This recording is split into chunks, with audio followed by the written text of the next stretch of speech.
Sarap naman na ito. Try ko nga. Tikman ko nga yung luto ko. Testing na natin. Yan o. Wow, sarap.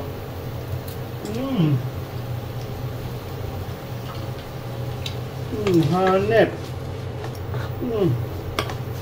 Yummy naman. Tapos sausawan ka dito. What's up guys? And for today's vlog, magluluto tayo ng basic na ulam. So, century tuna with egg. So, ayan guys, let's go. Samahan niyo ako magluto ng century tuna with egg. Alright, prepare natin to.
Ito na po, prepare na po yung ating lulutuing century tuna with egg. Napaka easy lutuin guys. So tara, magluluto na tayo. So ayan guys, nagpapainit tayo ng kawali. Tapos maglalagay tayo ng cooking oil. So konti lang yung oil natin. So sakto-sakto lang yan. Kasi medyo ma-oil na din yung ating century tuna. So yan guys, may ito yung ating kawali na may mantika. So nagala tayo ng bawang.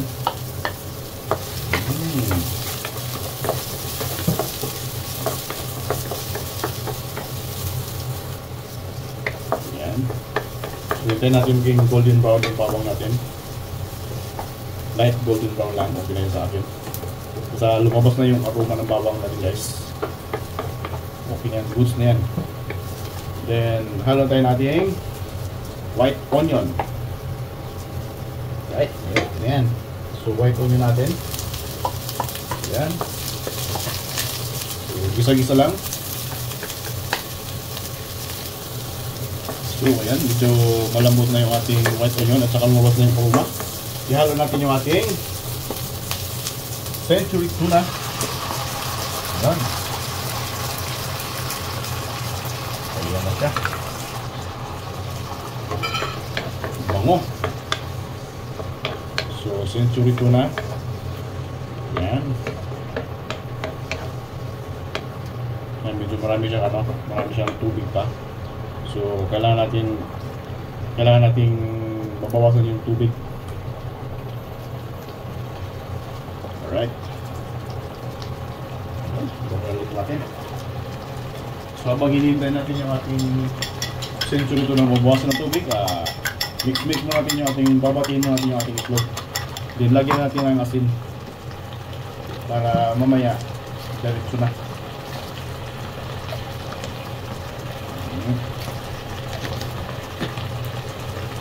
Yan, mikos lang natin. So mabilis lang ito guys. Mabilis lang itong recipe na to. Napaka-easy lutuin.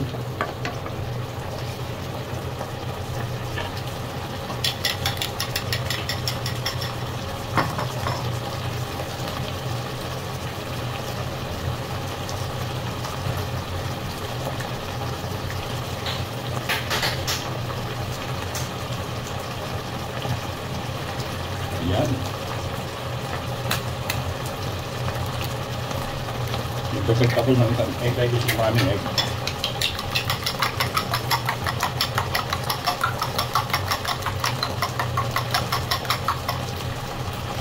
So ayan. Lapit na siyang maubos yung water niya guys. So likos-likos lang saglit. Hindi kasi tinakpan kasi mas madaling mag-evaporate yung water pagka open yung ating open yung ating kawali. Ayan.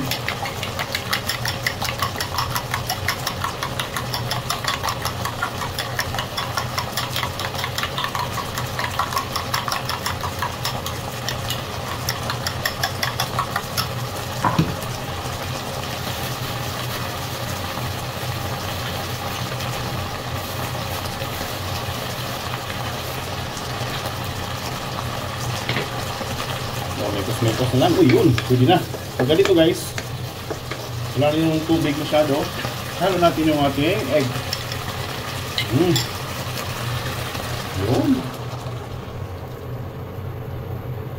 Ayan na siya. So, simutin lang natin sa lalagyan. Sayang. Sayang. Ayan. Then, mekos-mekos natin siya. O, diba? So may asin na siya guys, nilagyan natin asin kanina yan. So magdagdag lang tayo ng black pepper powder. Okay, pamintang durog. O, powder paminta. And then chili powder. So ayan na yung sili natin, namumuo siya. Siya lumabas sa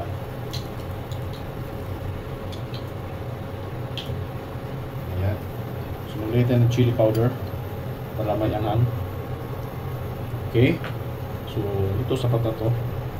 Ayan, ano lang natin para hindi natin makain ng buo yan mamaya. So yun, mekos-mekos, ayos na yun. Ganyan, no? Ayos na yan, no?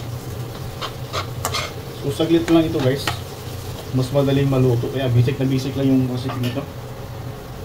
Basic lang yung pagluluto ng century tuna with egg. So ayan bali 4 na itlog na yung nahalo natin dyan. So yan, perfect. Wala pang 10 minuto, luto na. Diba? Yan, maganda. Lakas na ito eh. Hinaan na natin ang apoy guys, baka masunog siya eh. Ang bilis niya mag-dry, kaya hininaan ko ng apoy. Alright, so tikman lang natin siya, baka kulang ng asin. Tagkan lang natin ng asin ng konti. So kanina, yung asin na yun, yung itlog. Ayan. Yung mga texture ng luto na ganyan guys, napakasarap niyan. So ginawa nating healthy yung ating canned goods, yung ulam nating dilata. So may itlog, yung haluan na ng mga ricado na masarap. Ayan. So sakit lang ito guys. Perfect na yung recipe natin. Century tuna with egg. So ito yung pan. Malo ko lang yung egg sa magandang texture niya guys. Para din siyang corned beef with egg yung kinalabasan niya. So first time ko rin nagluto ng ganito guys. Nakita ko lang dito sa ginaya ko lang yung mga style ng pagluluto ng ibang chef. O, di ba? Kala nyo So ganyan lang, napakasimple. Ayan, mekos-mekos. Alright. So gusto ko kasi dry, ayoko nang medyo masa-masa. At this point, medyo dry ang gusto ko. So, diba? Nasa inyo na. Ito, goods na to. Pwede na to. Ganito mga ano. Pero gusto ko pa sa dry. Okay? So, ayan. Sarap naman na ito. Try ko nga. Tikman ko nga yung luto ko. Testing na natin. Ayan o. Wow, sarap.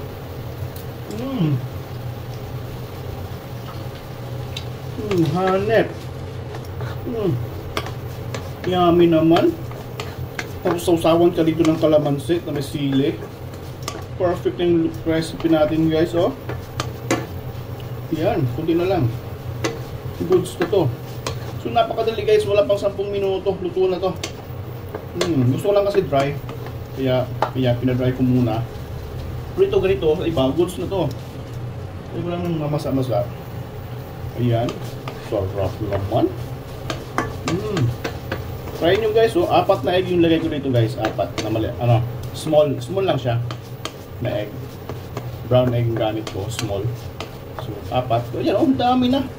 Good for 3 person. Pwede na to. Sa akin, buong araw ko na ulam na to kasi ano. Yun yung style ko eh. Isang luto lang. Pipipit tayo ngayon guys. Mahirap ang buhay. Kaya ito mga ganitong diskarte. Magkano lang yun? Itlog. Di ba? Itlog at saka pwede na to sa isang pamilya. 2 anak mo. Ayo, 2 anak mo maliliit. Kaya na to nyo. Isang kainan na to. Susolve na yun. Di ba? So yan guys. Good na to.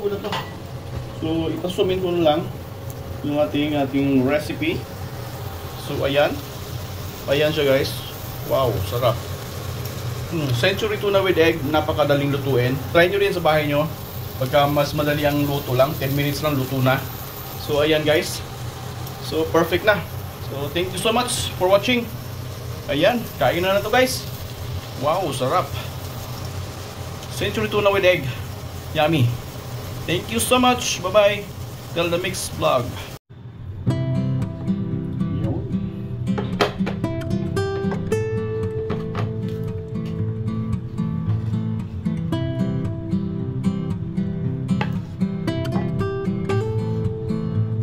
Sarap, saktong dry ng mga